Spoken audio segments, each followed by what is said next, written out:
Storytelling. Good storytelling needs to be visual, something that you can easily picture and doesn't make you think too hard. It needs to be short, active voice and action words. For example, I got instead of I was given. And it needs to have a clear beginning, middle, and end. So you can use storytelling to better define the different layers of yourself. Now we are going to help you craft those stories by following these simple steps.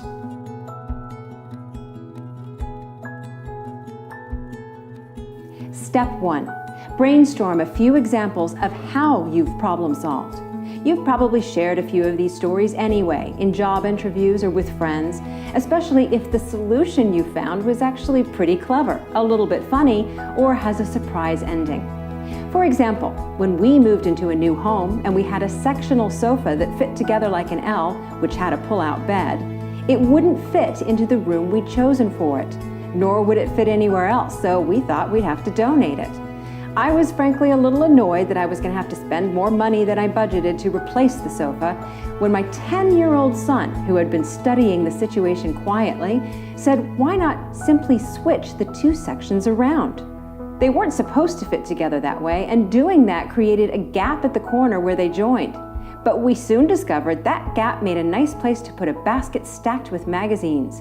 The solution, in hindsight, seems so obvious, and yet even my engineer husband and I couldn't think out of the box. Following the IPAR method, the introduction was the move and the opportunity it gave to solve a problem. The problem was the sofa didn't fit.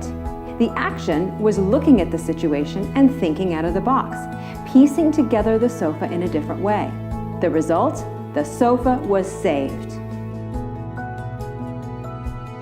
Of course, using the IPAR method in a job interview makes perfect sense, but what if you're at a cocktail party?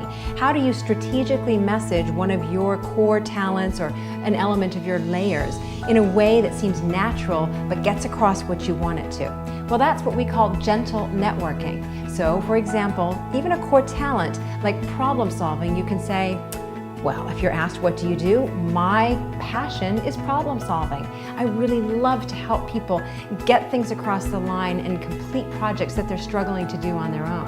And when you frame it as a passion, then it seems almost like this is what I love to do for others, without it sounding like bragging.